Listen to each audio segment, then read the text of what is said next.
Hello and welcome to another video from Midas Dutch Toys, Games and Collectibles. And today we are looking at the 1996 release by Kenner from their Star Wars Shadows of the Empire series of action figures and comic books sets.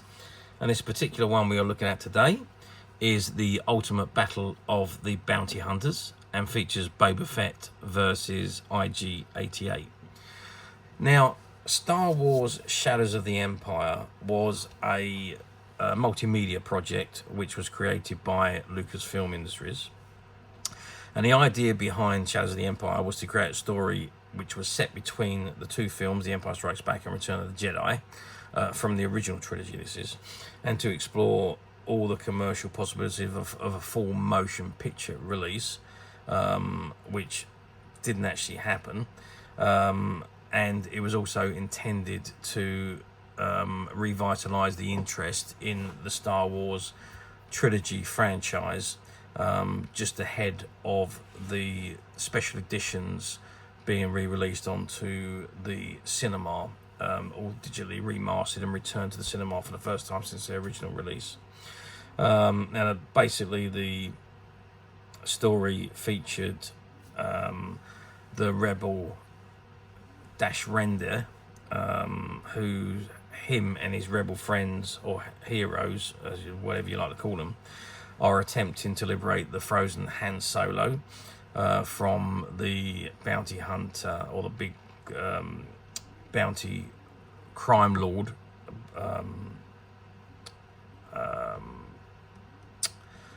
Oh my God, what's his name? The big bounty crime lord, Jabba the Hutt. Couldn't think of his name there. And this is the frozen Han Solo's journey from the Cloud City to Tatooine to become Jabba the Hutt's prize statue. So it's the journey when they're trying to get him out from the bounty hunter Boba Fett. And of course, in the meantime, Darth Vader is still searching for Luke Skywalker, his son, who is marked for termination by Prince Ixol. He tries to attempt to kill Vader so that he can take the place of Vader at the side of Emperor Palpatine. Okay, so that's a brief background of the Shadows of the Empire. But this particular set comes complete with comic and 2 figures. And it says at the very top, exclusive Dark Horse comic book included, Ultimate Battle of Bounty Hunters, ages 4 and up, warning choking has a small parts not for children under 3 years.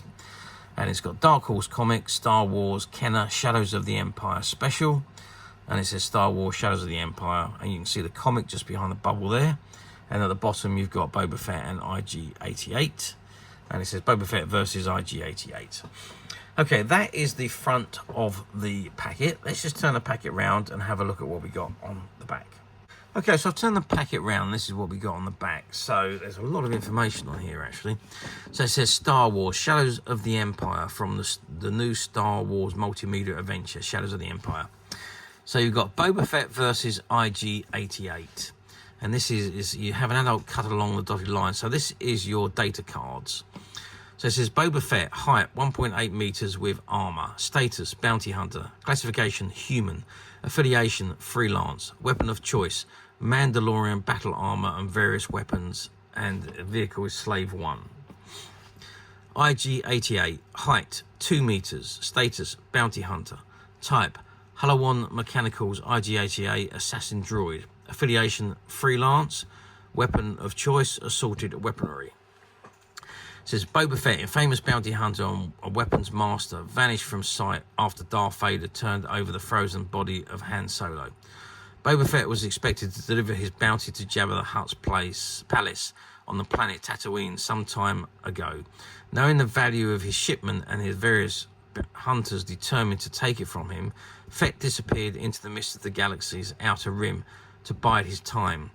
Meanwhile, Luke Skywalker, Chewbacca and Princess Leia search the galaxy for the ship Slave One, with the hopes of freeing Solo from his carbonate prison. Fearless, clever and always full of surprises, even the Empire cannot pinpoint this master hunter's whereabouts. The battered war droid IG-88 was among the bounty hunters commissioned by Darth Vader to hunt down and capture the Millennium Falcon after the Battle of Hoth. IG-88 is one of the 5 droids created by Holowan scientists who deliberately programmed the units to maximize their freedom of action in combat. This experiment proved tragic when, upon activation, the new IG prototypes eliminated their programmers and escaped to fulfill whatever mission lie within their distorted metal intellects. IG-88's programming has caused it to value Imperial credits over organic life, making it a devastating, efficient hunting machine. It is loaded down with a mass of heavy weaponry, such as a heavy blaster and blaster rifle, as well as a flamethrower, sonic stunner, and a grenade launcher.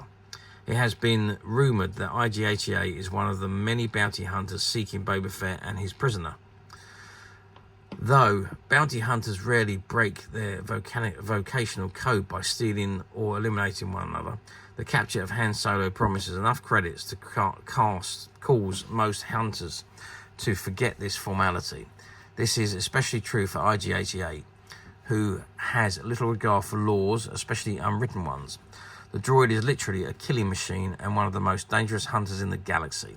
Many consider it the equal of Boba Fett, who is generally known as the most effective bounty hunter anywhere.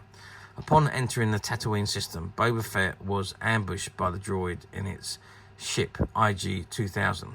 Certain of his ability to destroy the droid, Boba Fett soon discovered that IG-88 had a few tricks of his own.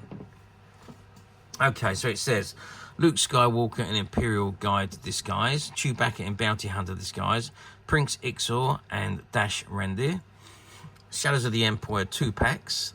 You've got Boba Fett versus IG-88 and Darth Vader versus Prince Ixor. Includes exclusive full-size Dark Horse comic book. Figures Paris sold separately. You've got Electronic X-Wing Fighter, the Swoop with Swoop Trooper, Boba Fett Slave 1 and the Millennium Falcon vehicle playset. You've got join the official 1-800 True Fan Star Wars fan club called today. Proof of purchase with a barcode, Boba Fett versus IG-88. It says, in the interest of better quality and value, we are constantly improving and updating our products. Consequently, pictures on this package may sometimes differ from the model enclosed. And your copyright information, 1996, Lucasfilms, all rights reserved, used under license.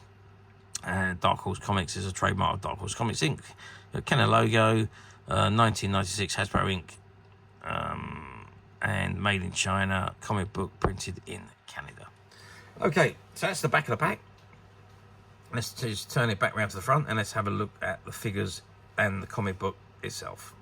Okay, so I've zoomed right in on the figure itself, and obviously because this is all still attached to the backing card, I can't open it and take the figures out, unfortunately. So we're just going to have to look at the figures through the bubble pack. But there you can see Boba Fett in all his glory, in his full armor, with his backpack on the back there.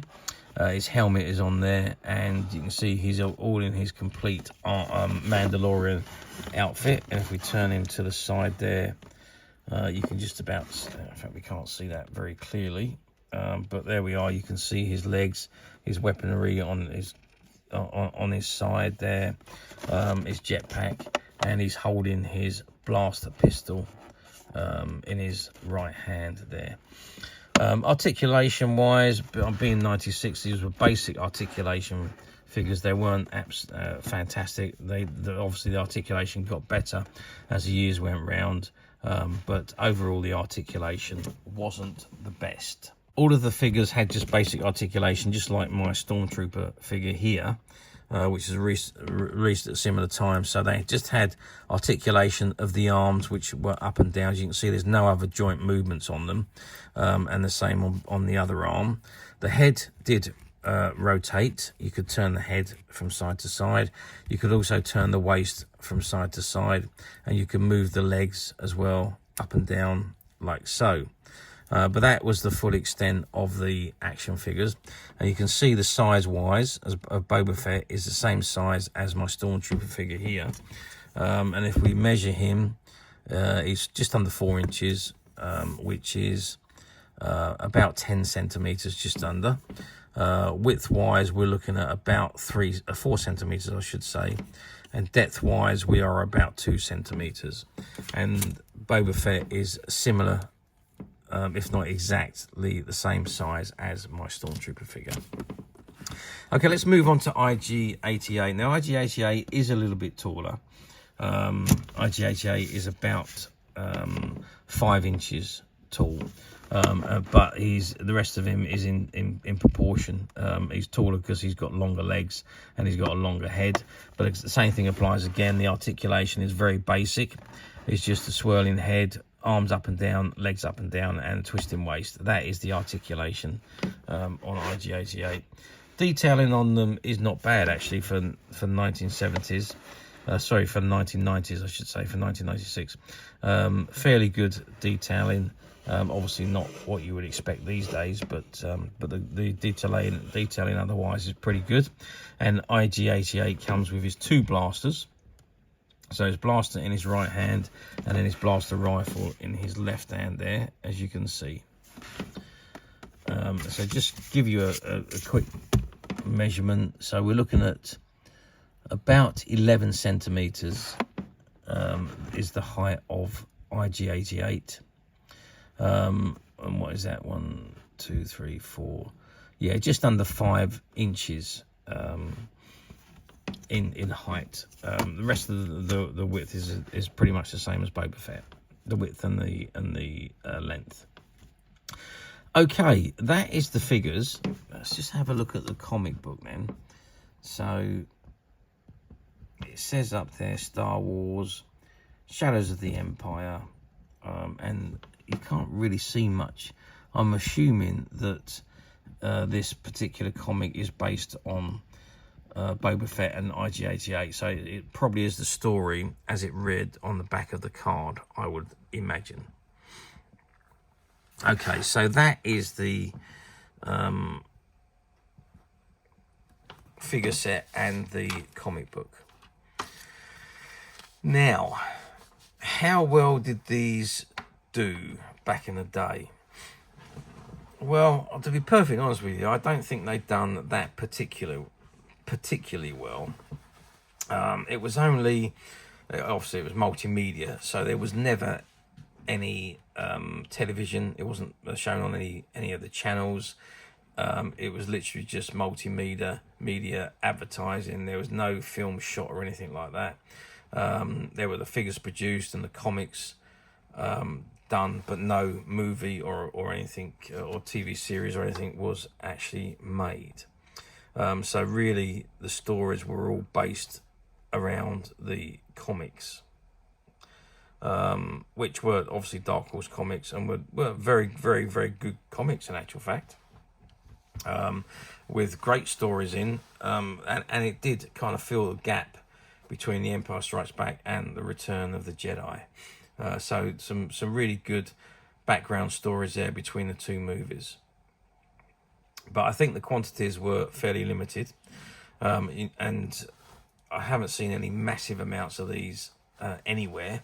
They were few and far between back in the day, and so let's move forward now to 2024. So we're looking at 28 years later. Do they come up very often on the platforms? No, not really. You occasionally see them pop up, but not very often.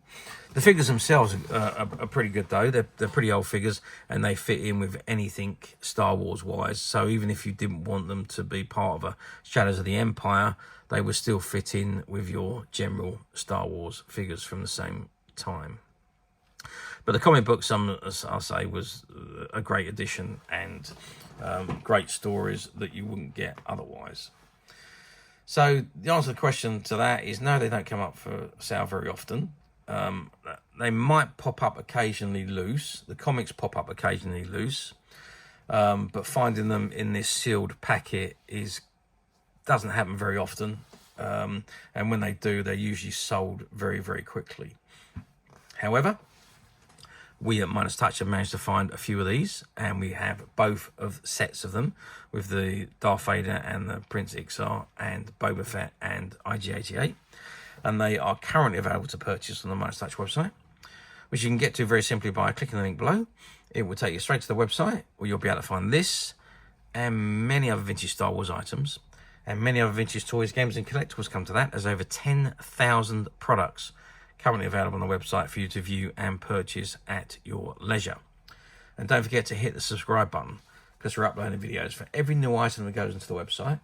There will be something for everybody, and I am absolutely positive that this is something that you won't want to miss, because we literally have thousands and thousands of new products which we're shooting videos for and uploading on a daily basis. So if there's something in particular you are looking for, something old that you've never been able to find, something quirky you might want to buy for a friend, or perhaps just something from your childhood that you'd like to own again to help you recuperate those long lost childhood memories, well, stay tuned, keep watching, because you never know the next item we upload could be that item you've been looking for. Okay, that is it for me on this particular item. I do hope you've enjoyed reviewing this wonderful figure and comic book set with me. Thank you for watching, and we will see you again next video. So bye for now.